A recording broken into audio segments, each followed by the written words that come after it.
fellow Star Wars fans. I'm Mike and you're watching Force Within TV, and today I want to chat to you about several news bites that perhaps you've missed over the last week, including Dave Filoni interviews and a new streaming app by Disney and some information on that. So stay tuned.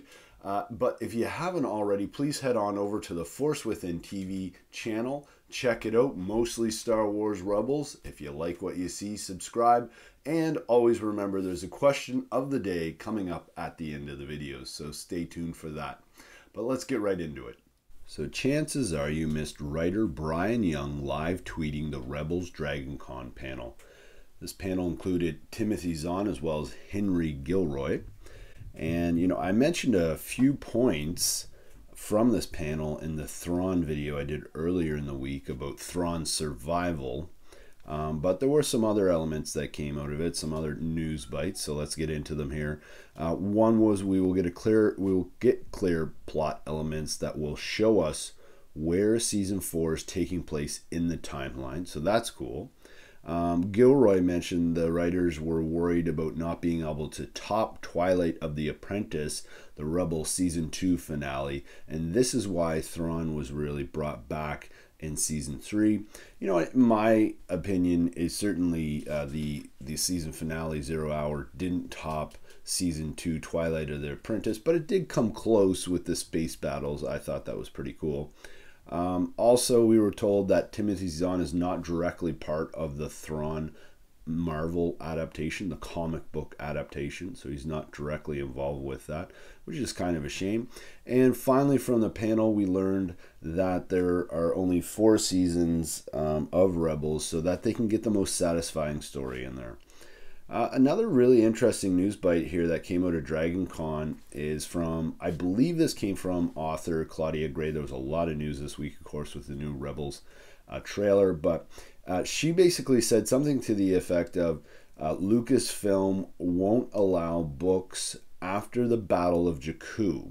She mentioned they have a ban on novels during this time. So to me, I believe this is sort of a hint of maybe there's a feature film coming in that time, or a series, a new animation series after Rebels. We know Rebels is ending, so it would make sense that perhaps they're going to explore that era with an animation series. And I know I've had lots of chats with you guys, and a lot of you have said that's when the next animation series is going to take place. So let me know what you think in the comments below about that. Is it a hint, or is it just they're trying to make sure that the sequel trilogy finishes before they explore that era?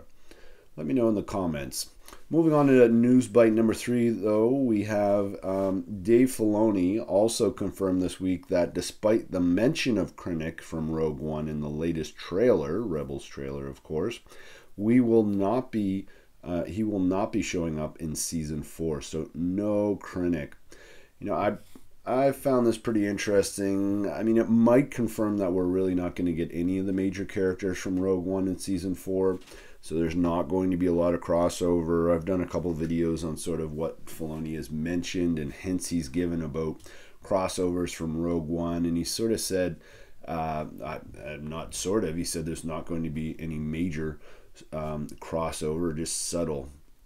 So it would make sense that Krennic isn't going to be in Season 4 based on what Filoni has already said, of course. Moving on to my 4th bit of news here, we have Sam Witwer was interviewed by comicbook.com. They asked him, and this was the original interview on comicbook.com. I'll have that linked in the description. There's been several other articles published based on that interview. And they ask him some interesting questions, like whether or not if he got in trouble for talking about Starkiller, and sort of revealing that Dave Filoni was going to include him, or sort of not include him, but considered including him. They also chat with him about Season 4 and how Starkiller will definitely not be in Season 4. And he does a really good job sort of justifying why they brought back Thrawn. He talks about Maul, so definitely check that out in the video description, guys, once you finish watching the video, of course. Moving on to number 5 here, we have a couple news bites you missed from Fan Expo in Toronto. One, Filoni saying that Kanan and the other younglings knew Ahsoka because she was so famous from being Anakin's Padawan. So that was kind of interesting insight. It was one of the first points that he made. And, you know, it sort of justifies the tweet that, implied that sort of Kanan and Ahsoka were friends, or at least knew each other at the Jedi Temple before meeting in Rebels at the end of Rebels Season 1 and into Season 2. And he also says the Convries, the owls, probably mean something. Now, that's not a lot to go on, but in his usual Sith fashion, he does tease us a little bit there about Ahsoka, and really there hasn't been any other hints about this, right, as far as Ahsoka goes. So very interesting there. I really hope we get some answers in Season 4 about the owls or Convries, whatever you want to call them. And please check out further coverage of the Fan Expo. I'll have that linked up. A video I did. It didn't get a lot. It was kind of drowned out. That news was drowned out by the trailer itself, but there are a lot of little nuggets of information. So again, I'll have it linked up in the corner, so make sure you check that out. But on to our last piece of news here. We have that Marvel in Star Wars movies are being added. They're being taken from Netflix and added to a Disney streaming app.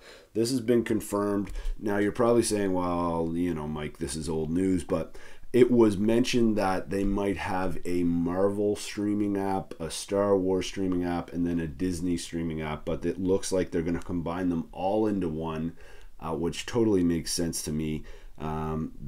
Basically, the quote is, they planned Disney app will have an entire output of the studio animation, live action, Disney, including Pixar, Star Wars, and all of the Marvel films, Iger says. So, you know, that's pretty awesome. It's definitely some interesting news, and we might finally get a true competitor for Netflix here, depending on the price point, of course. If they price it too high, I don't think people are going to buy in. And, you know, we may see Netflix trying to do some things like lower their price. So competition is usually a good thing, and hopefully it turns out to be in this case. Definitely, I know in my household, all of these, you know, Disney is huge as well. You know, I'm a big fan of Marvel and Star Wars, of course. So definitely something I'll be looking into. But let me know in the comments below what you think. Of the day, guys, is going to be, what do you think the Convry or owl means? This was mentioned by Dave Filoni at Fan Expo that it probably means something. Of course it means something, right? We've seen the Convry in his artwork. We've seen it on the show in both Season 2 and Season 3 when Kanan is trying to find the Bendu, the Convry, and owl actually shows him the way, right? So what does the Convry mean? Is it connected to Ahsoka? Let me know in the comments below, guys. Very interested to discuss that. And especially after we've gotten the Season 4 trailer and we've seen the wolves and we've heard about how they are supposed to be in tune with the Force as well. So let me know in the comments below, guys. And if you haven't already, please head on over to the Force Within TV channel. And if you like what you see there, subscribe. And also, guys, please consider checking out that video. I'll have it linked in the video description, the one where I've accumulated a lot of the live tweets from the Fan Expo that was sort of drowned out by all of the videos on trailer reactions, but there's a lot of great information in there about Season 4, so make sure you head on over and check that out as well. Thanks so much for watching, guys, and as always, may the Force be with you.